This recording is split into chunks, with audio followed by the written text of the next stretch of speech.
Javier Santaolalla no solo es ingeniero en telecomunicaciones y doctor en física de partículas por el CERN, la Organización Europea para la Investigación Nuclear, donde ayudó al descubrimiento del famoso bosón de Higgs, la llamada partícula de Dios, fundamento de la física cuántica. Hoy, además, Santaolalla es un popular youtuber con exitosos canales como Date un Voltio y Date un Blog. Este divulgador de la ciencia, a sus 35 años, es presentador de Telecienciario del diario El Mundo, es fundador de proyectos de educación como Ciencia Clip, Ciencia Show o Creations y actúa en escenarios de todo el mundo con la compañía de monólogos Big Bang.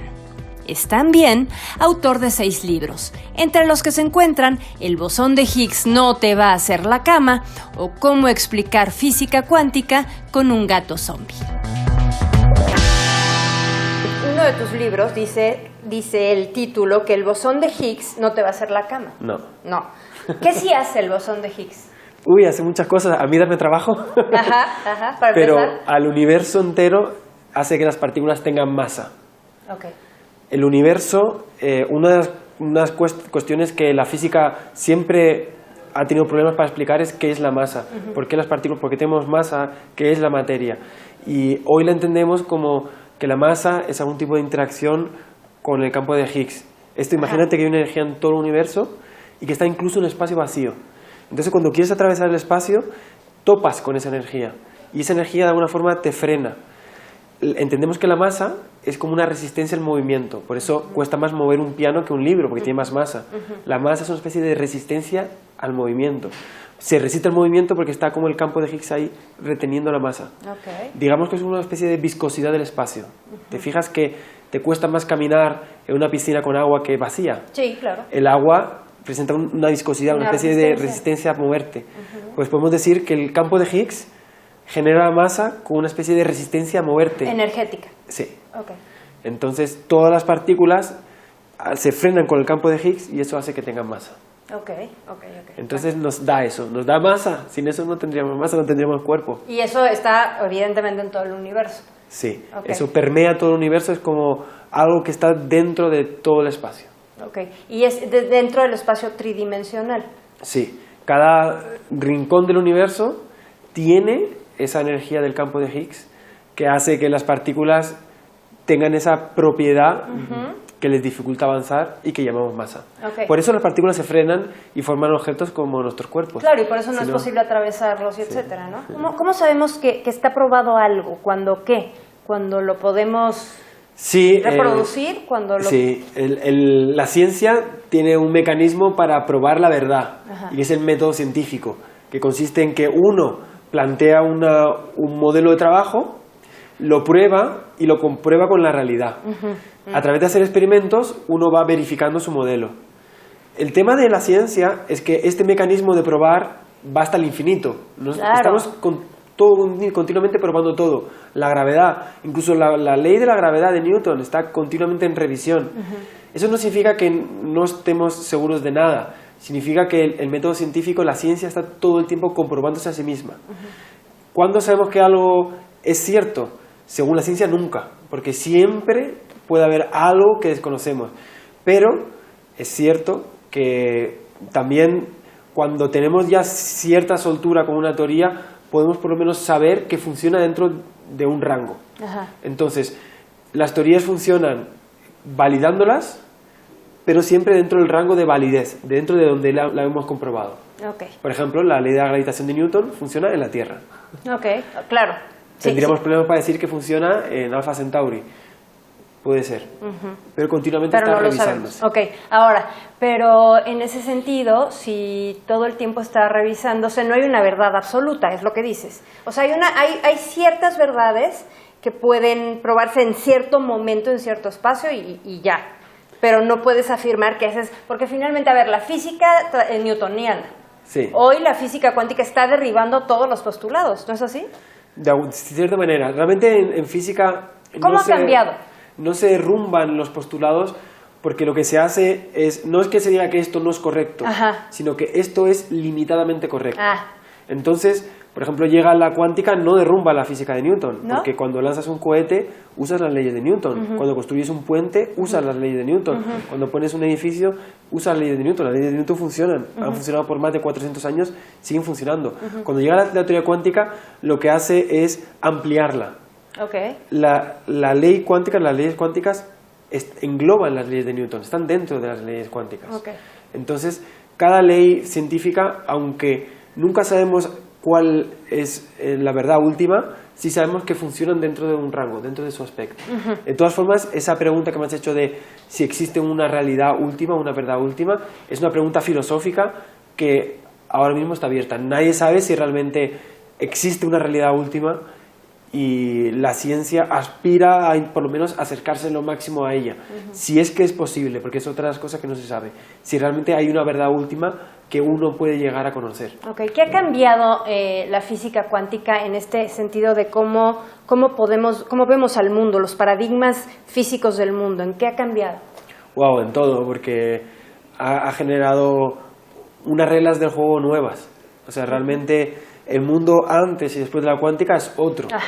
Y fue muy curioso porque los físicos soberbios de finales del siglo XIX estaban convencidos de que la física ya sabía todo. Y fue... Es que eso le pasa un poco a los científicos, ¿no? Como que es que ya lo probé, yo lo probé, entonces ya, ¿no? Bueno, hay de todo.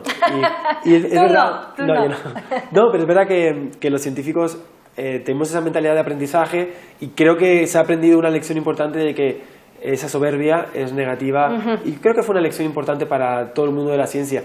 La mayor ruptura que generó la cuántica es que antes de la cuántica se entendía el universo como un conjunto de engranajes, como que el universo funcionaba como un gran reloj que estaba engrasado y que las partículas funcionaban como muelles, pelotas y que todo funcionaba pues como una gran máquina. La cuántica rompe con eso. El mundo no es una máquina, no está formada por bolas, por muelles. De hecho, no es tan tangible como se esperaba. Se pensaba que la materia estaba formada por bolitas o por cosas que de alguna forma eran el equivalente a lo que somos. Una pelota de fútbol, pues un átomo es como una pelota de fútbol. Y llega la cuántica y dicen, no, o sea, realmente nuestro mundo como lo percibimos no se parece en nada a cómo es. Y esa es la gran ruptura que mete la cuántica. ¿Y cómo es? Pues no se sabe. ¿No? No. Realmente... No llega un momento donde, bueno, lo que he leído es que y que ahí ya hablaremos de espiritualidad, llega un momento en que llegan a que no hay nada, de que hay vacío. Es complejo de decir porque la cuántica es una teoría que no está cerrada.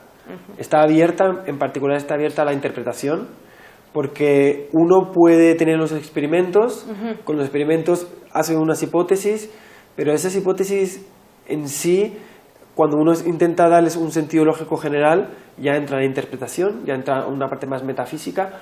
Ahí es cuando empiezan las cosas a complicarse y entra incluso una discusión donde los físicos cuánticos ni siquiera se ponen de acuerdo.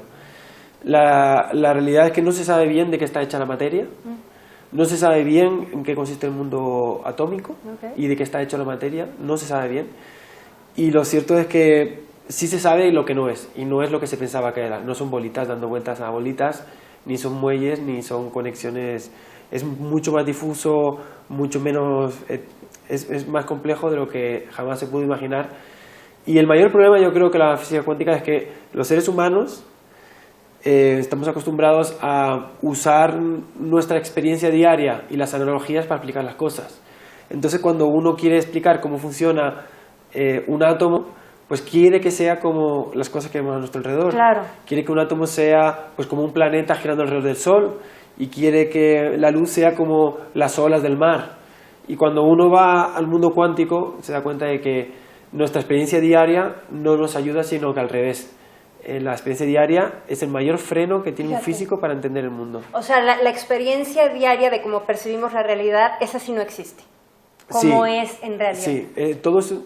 Es una ilusión. Ya ahí podemos... Le iba a decir... ¿Sí o no? ¿Sí o no?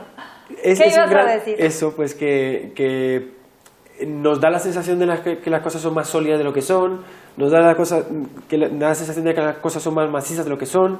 Estamos hechos de espacio vacío, el 99% de nuestros cuerpos están vacíos. Y de todo, ¿no? De todo. O sea, realmente si viéramos el mundo con ojos cuánticos, las cosas serían muy diferentes y ahí viene todo lo que dices tú de que, bueno, pues es una ilusión en el sentido de que uno tiene una percepción de las cosas que cuando luego experimenta con ellas se da cuenta de que es errónea. Nuestros sentidos hacen un mapa de lo que ocurre alrededor, que lo que hacen es facilitarnos la comprensión del entorno. Ajá. Pero para nada significa que nuestro entorno sea como nuestros sentidos dicen que son. Ok, la última pregunta. Eres ahora un youtuber exitosísimo y dices que nunca pensaste que sucediera esto. Jamás. Porque físico, dices que eres tímido. Sí. Entonces, ¿cómo ha sido este proceso? Pues... eres un divulgador de la ciencia, absolutamente, sí. y es sorprendente y a mí me gusta mucho ver todo el interés de muchos jóvenes, ¿no? Que están ahí pendientes de tus explicaciones, sí. ¿No? Y es impresionante cómo llegan todos los días a las conferencias que doy. Ajá. No te puedes imaginar la cantidad de chicos que vienen y me dicen, me has cambiado la vida, tú o yo o algún compañero o algo relativo a la ciencia. La ciencia tiene el poder de cambiar vidas. Okay. La ciencia es tan impactante en las vidas de las personas porque responde preguntas tan íntimas con nuestro ser, dan sentido a nuestra vida, nos permiten entender mejor el entorno, realmente cambian la forma en que vivimos, cambian ciertas cosas que nos generan frustración, que nos generan ansiedad. Cuando entiendes desde la ciencia qué es el universo, entiendes mejor cómo funciona tu vida y lo ves de otra forma. Y esto hace que la gente lo viva de forma tan intensa y que me vengan de esta manera. Yo lo de youtuber pues ha sido una cosa muy progresiva. Yo quería ser investigador, llegué a ser investigador, quería descubrir algo nuevo, descubrí el bosón de Higgs, sí. Y ahí que apareció el mundo de la comunicación en mi vida de una forma que yo jamás esperé. Era una persona muy tímida, pero lo vi como un reto y también como una necesidad. Creo que el mundo necesita de voces que envíen mensajes diferentes. Quise ser una voz que mandara un mensaje diferente y es a lo que me dedico, a mandar un mensaje de esperanza, de la importancia que tiene el conocimiento y de hasta qué punto cuando uno dedica cierto tiempo de su vida a formarse, a prepararse, a entender mejor cómo funciona el mundo, te conviertes en una mejor persona. Y creo que eso definitivamente es lo que está llegando a tanta gente. Ese mensaje de deja entrar una luz de ciencia en tu vida porque realmente te va a transformar la vida. Okay. Pues qué maravilla. Sí. Muchas gracias. A ti.